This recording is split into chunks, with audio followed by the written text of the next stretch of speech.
Assalamualaikum warahmatullahi wabarakatuh. Waalaikumsalam. Hai Sobat Bersinar, kali ini kita bertemu lagi dengan podcast Bersinar dari BNN Provinsi Kalimantan Selatan. Saya sebagai host Rina Wartini SKM, di mana saya bertugas sebagai penyuluh narkoba ahli muda. Hari ini kita akan membahas tentang mengenai produktif setelah kecanduan narkoba, apakah bisa gitu kan.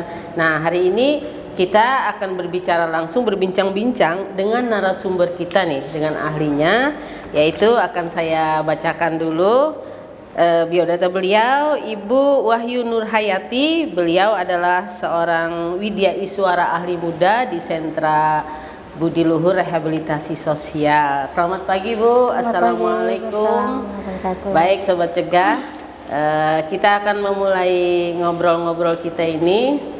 Semoga ini menjadikan ilmu pengetahuan buat kita. Semoga kita mendapatkan informasi tentang bagaimana orang-orang bisa direhabilitasi sosial, apakah bisa kembali ke masyarakat seperti itu ya.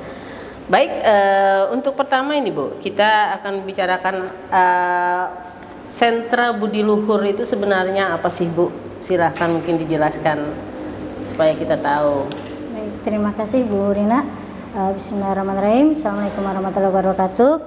Assalamualaikum warahmatullahi wabarakatuh. Baik, terima kasih atas kesempatannya. Sentra Budi Luhur itu adalah salah satu UPT dari Kementerian Sosial, di mana salah satu tugasnya yaitu memberikan pelayanan untuk EXO-DGJ, kemudian untuk anak, kemudian untuk lansia, dan untuk NAPSA ya, untuk ya. Okay. Itu ada perubahan sebenarnya. Kalau sebelumnya itu adalah hanya memberikan pelayanan pada EXO-DGJ, tapi karena adanya perubahan yaitu menjadi multi layanan, maka kami harus siap menerima beberapa yang disebut di kami itu PPKS, yaitu pemerlu pelayanan kesejahteraan sosial.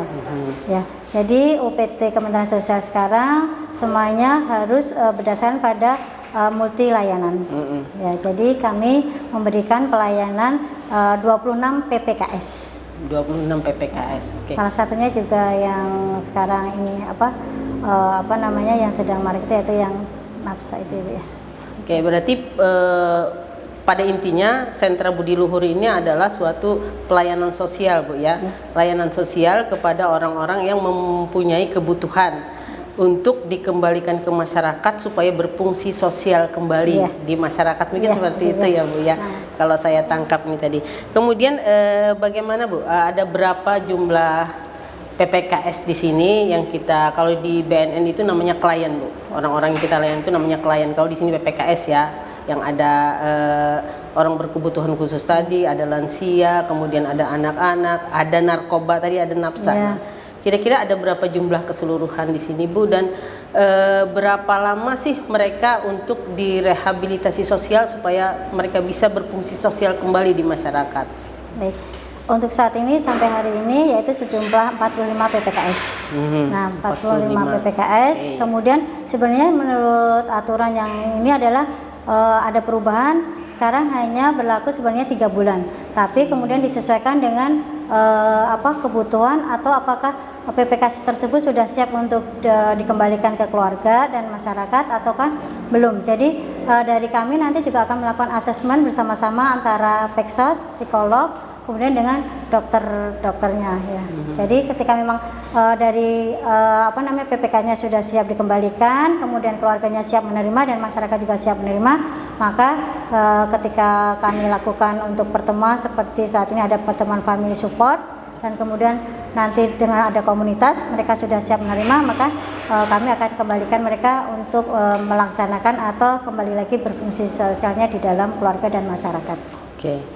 Baik Bu, untuk mereka yang ada di dalam sini yang menerima layanan rehabilitasi sosial ini, apakah orang-orang yang ujuk-ujuk datang ataukah ODGJ yang di pinggir jalan itu Bu ya, misalnya ditangkepin masukkan ke sini, ataukah seperti apa? Apakah mereka datang sendiri ataukah ada dengan lewat LSM atau LKS tadi, ataukah ada bekerja sama dengan lembaga pemerintahan, contohnya seperti rehabilitasi sosial tentang NAPSA tadi, apakah ada bekerja sama dengan BNN atau dinas sosial? Mungkin itu yang perlu kita ketahui Bu, mereka yang datang ke sini.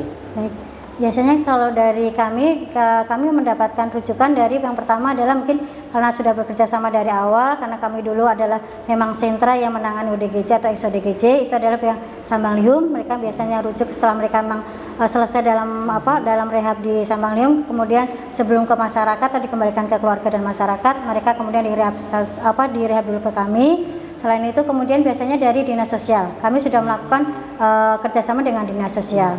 Jadi dari dinas sosial kemudian merujuk ke kami, itu pun sudah dilakukan asesmen awal oleh dinas sosial melalui pekerja sosial mereka. Kemudian selain itu biasanya kami dari keluarga. Nah dari keluarga itu mereka setidaknya harus punya prasyaratnya harus dipenuhi, yaitu paling tidak ada surat rujukan dari dinas atau paling nggak minimal dari desa atau kelurahan.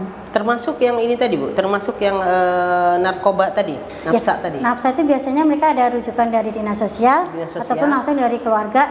Keluarga itu mungkin dia pernah mendapatkan informasi dari tetangganya atau dari keluarga yang lainnya, atau mungkin dari memang informasi dari pihak-pihak lain seperti mungkin LKS ataupun dinas sosial seperti itu. Berarti yang saya tangkap ini Bu ya, berarti Sentra Budi Luhur ini melayani rehabilitasi sosial orang-orang yang sudah misalnya ODGJ yang sudah diselesaikan penyakit psikiaternya oleh Sambanglium untuk kemudian dikembalikan ke masyarakat melalui rehabilitasi sosial dulu. Artinya mengembalikan ke kemampuan mereka untuk pulih hingga bisa ke masyarakat. Mungkin begitu juga dengan yang di dinas sosial ataupun yang orang-orang yang ketergantungan narkoba yang sudah direhabilitasi oleh BNN tadi, sudah berhenti dari kecanduan narkobanya, kemudian mereka baru bisa direhabilitasi sosial begitu ya Bu ya, untuk dikembalikan ke masyarakat. Jadi begitu juga orang-orang yang misalnya yang datang tadi Bu, yang datang secara pribadi ini, itu yang seperti apa Bu? Harus ada prosedur seperti apa mereka? Apakah berapa biayanya, kemudian berapa lama, kemudian syarat-syarat apa aja Bu yang bisa kita ini? Baik, kalau dari keluarga prasyaratnya kalau berbentuk uang kami tidak mengambil spesial pun, karena kami memang adalah unit pelayanan teknis dari Kementerian Sosial yang memang kami mendapatkan tugas untuk melayani 26 PPKS. Nah untuk prasyaratnya untuk sama sih seperti dari rujukan dari mungkin Sambanglium Rumah Sakit Jiwa maupun dinas sosial mereka kerjasama, yaitu salah satunya dia harus ada surat rekomendasi.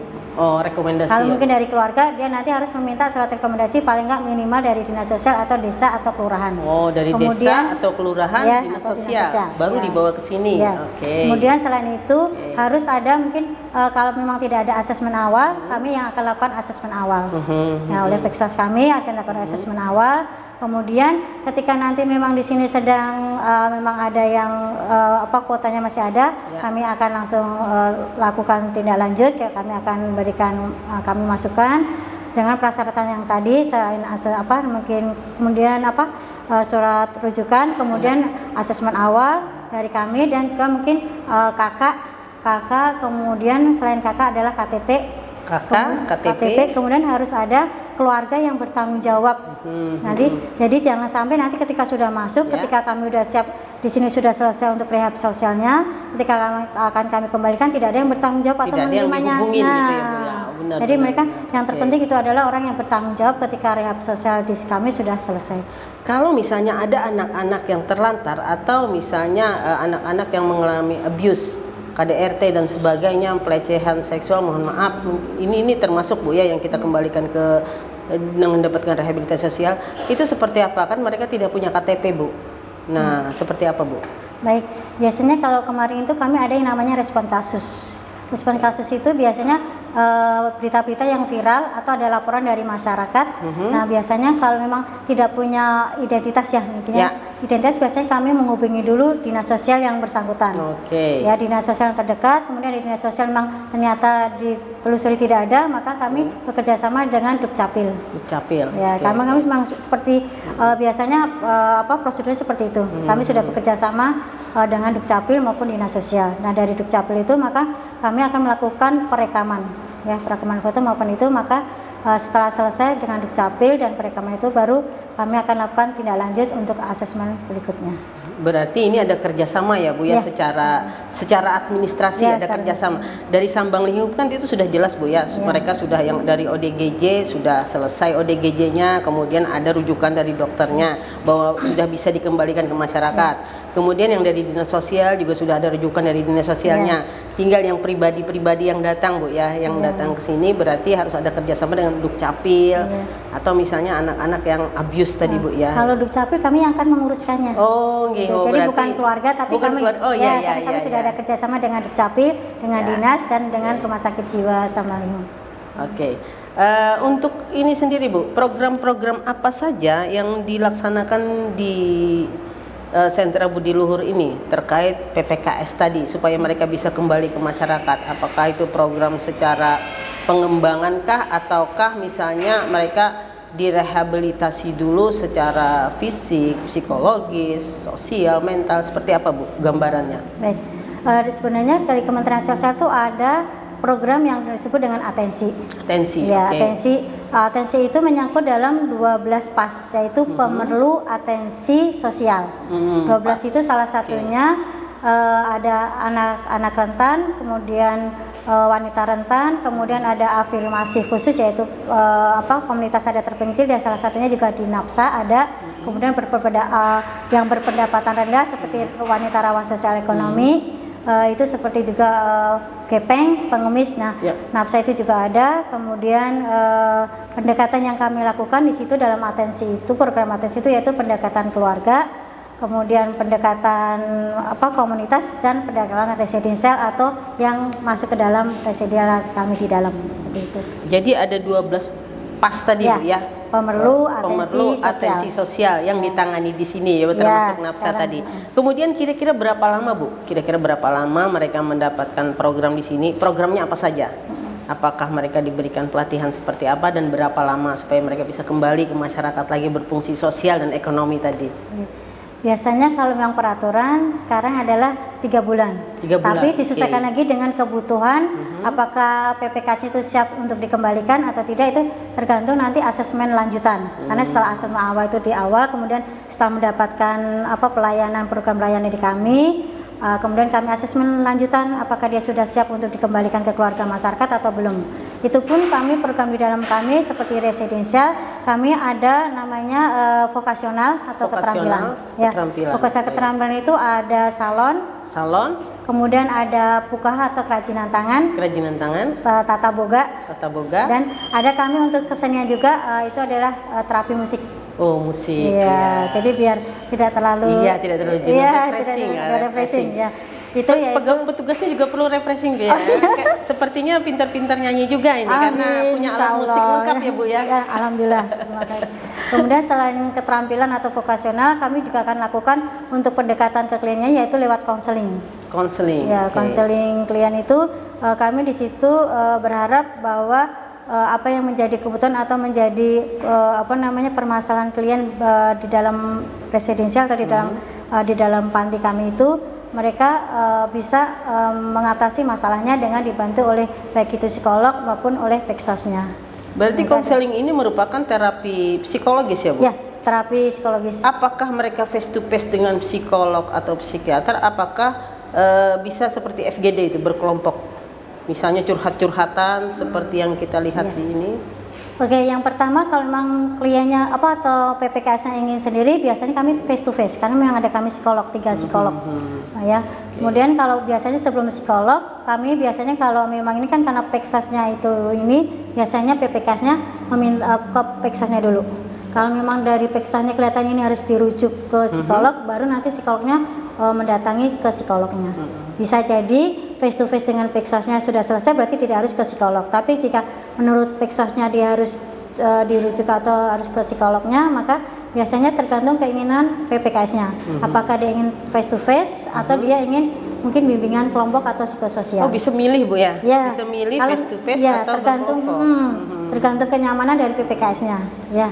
Tapi itu pun mungkin psikolognya dan peksosnya bisa melihat, oh ini sepertinya karena mungkin dia orangnya introvert, berarti dia tidak bisa untuk bimbingan psikososial atau kelompok, dia melakukan berarti bimbingan face to face-nya. Gitu. Berarti kesimpulannya tadi, mereka juga diberikan terapi mental, terapi psikologis, terapi sosial, vokasional tadi dilatih ini itu, dan kemudian terapi ke masyarakat ketika mereka sudah dinyatakan bisa untuk dikembalikan ke masyarakat. Tentunya juga bisa berfungsi secara ekonomis ya Bu ya. Berfungsi sosial itu kan ada secara ekonomi, secara fisik dan secara sosial. Jadi kami di sini tiga-tiganya masuk tadi pendekatannya keluarga, pendekatan individu, keluarga dan komunitas. Kami lakukan semuanya. Kalau untuk terapi mental spiritual kami biasanya ada dilakukan tiap pagi kami untuk sholat 2 dan membaca yasin serta ceramah. Kami spiritualnya ada. Itu Bu ya. spiritualnya. Oh ya, alhamdulillah kalau begitu. Kalau untuk sosialnya tadi seperti tadi kami juga ada pembinaan kewirausahaan. Jadi persiapan untuk ke masyarakat. Jadi paling enggak membantu ketika nanti mereka ini mereka siap untuk ke masyarakat secara ekonomi, mereka bisa ketika mungkin kami ada BL Mart, kemudian ada kuliner, ada kuliner. Ini ada di depan. Kulinernya di depan. Ya. Ada kuliner seperti tadi gorengan tadi itu kuliner kami. Ada BL Mart, kemudian ada kafe. Ada kafe juga. Ya, ada kafe. Kemudian ada yang peternakan lele. Kemudian lele, peternakan ayam. Ya, seperti itu. Banyak sekali ya Bu ya. Ya, alhamdulillah. Jadi untuk mempersiapkan memang nanti PPKS memang sudah dia siap untuk dikembalikan keluarga, mereka kami latih dulu secara pembinaan untuk pembinaan untuk kewirausahaannya. Berarti berfungsi secara sosial juga, berfungsi secara ekonomis juga. Ya, artinya mereka pulih seperti semula, baik itu di masyarakat juga di keluarga, baik untuk dirinya sendiri. Baik untuk dirinya sendiri, benar. Itu yang kami harapkan karena tujuan kami yaitu keberfungsian sosial mereka, para PPKS-nya. Nah, terkait ini Bu, podcast Bersinar kita nih, karena podcast Bersinar ini adalah podcast yang diinisiasi oleh BNN Provinsi Kalimantan Selatan. Bersinar itu bersih narkoba. Nah, sesuai dengan yang Ibu jelaskan tadi, ada PPKS yang memang ketergantungan dari narkoba bisa dikembalikan ke masyarakat lagi melalui rehabilitasi sosial.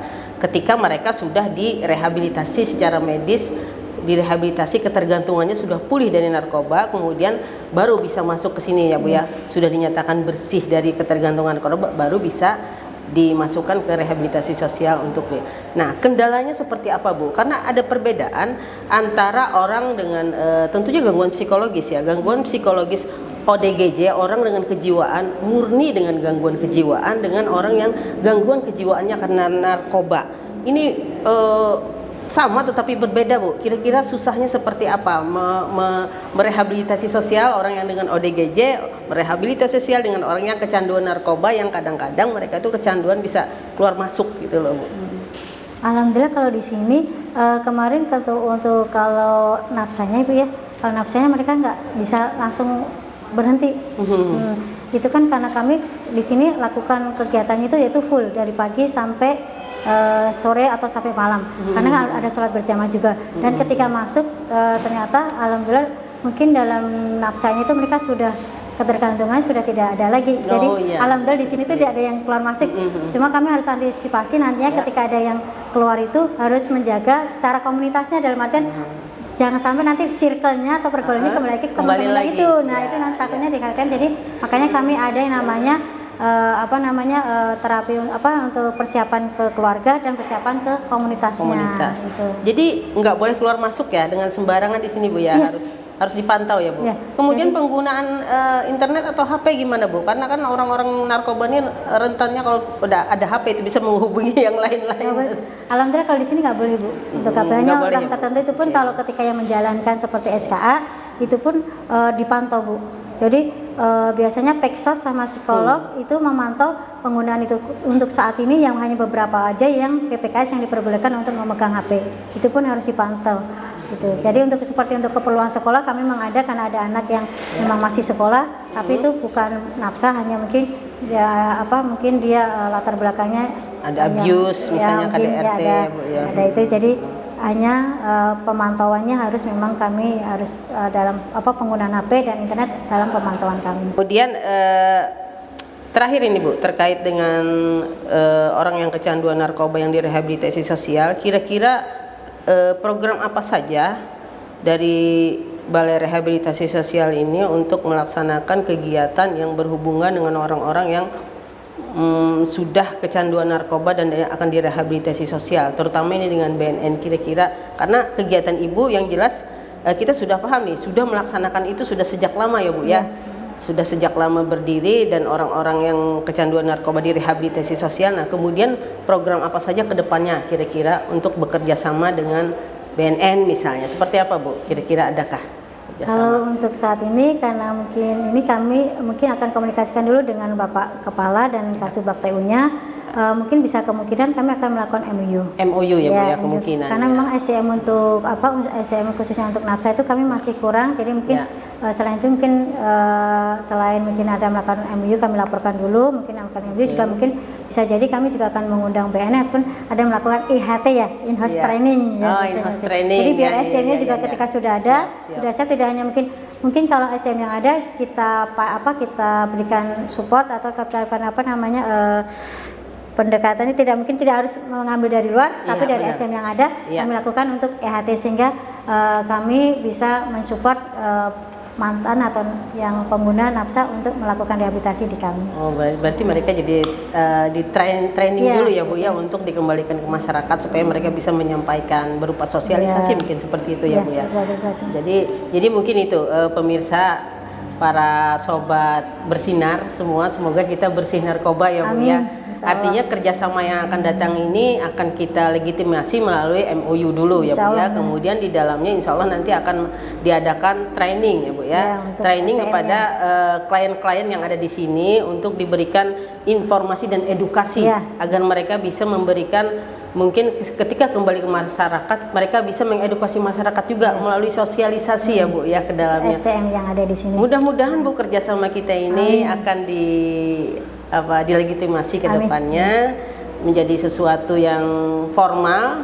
Kemudian dan ini juga ada regulasinya ya, Bu, ya, untuk kerjasama baik internal eksternal. Nanti disampaikan dulu ke para pejabat yang di sini. Kemudian kalau ini nanti insya Allah kalau memang sudah ini kan bisa kami hubungi untuk BNN. Gitu. Kami siap mendukung, Bu, supaya kita bersinar, Bu. Bersih dari narkoba. Supaya kita bersinergis secara holistik dan berkesinambungan tadi, Bu, ya. Betul. Jadi tidak hanya berdiri sendiri, BNN berdiri sendiri, panti rehabilitasi sosial berdiri sendiri, itu tidak akan bisa ya, Bu, ya, satu ke kiri. Karena kita punya keterbatasan tadi ya, Bu, ya. Keterbatasan tenaga, SDM, sarana prasarana benar. Kemudian banyak hal-hal yang memang kebijakannya benar. Kalau di MIK jadi satu kita akan kuat ya, Bu, ya. Insya Allah kita Kalimantan Selatan akan bersinar, bersih dari narkoba dan juga sesuai dengan semboyan kita adalah sangit keadaan narkoba. Oke, statement terakhirnya silahkan, Bu, dari Ibu sendiri untuk statement terakhir. Baik, terima kasih. Mudah-mudahan dengan adanya Sentra Budi Luhur Banjarbaru yang mewakili Kementerian Sosial di Kalimantan Selatan, kami bisa mewakili terutama para 26 PPKS, mungkin khususnya kalau ini adalah nafsa, mungkin dengan kerjasama nanti yang akan kami lakukan ataupun mungkin ada titik terang atau titik jelas biar kami ketika melakukan rehabilitasi sosial terhadap 6 PPKS maupun itu yang ada di 12 pas itu yang salah satunya nafsa bisa berkesinambungan dan bisa kembali ke masyarakat sesuai dengan harapan kami yaitu keberfungsian sosial. Keberfungsian sosial. Oke. Baik, itu closing statement tadi dari Ibu Wahyuni Nurhayati sebagai Widya Iswara, ahli muda terus ya, Bu, ya. Amin. Semangat muda. Saya juga penyuluh narkoba ahli muda. Jadi kita sama-sama muda, Bu, meskipun usia tidak lagi muda. Oke. Semangat kan? Yang penting semangat untuk menjadikan Kalimantan Selatan ini bersinar, bersih dari narkoba, kemudian dalas hangit keadaan narkoba. Oke, demikianlah informasi yang dapat kami sampaikan mengenai bahaya narkoba. Untuk teman-teman bersinar di luar sana, jauhilah narkoba karena sangat-sangat merugikan baik diri sendiri, keluarga dan masyarakat. Kemudian ingatlah upaya pencegahannya, hidup sehat tanpa narkoba. Dan podcast ini adalah podcast yang diinisiasi oleh BNN Provinsi Kalimantan Selatan, podcast bersinar. Dan jangan lupa informasi ini disebarkan, di-share, like, subscribe, dan komen. Terima kasih. Assalamualaikum warahmatullahi wabarakatuh.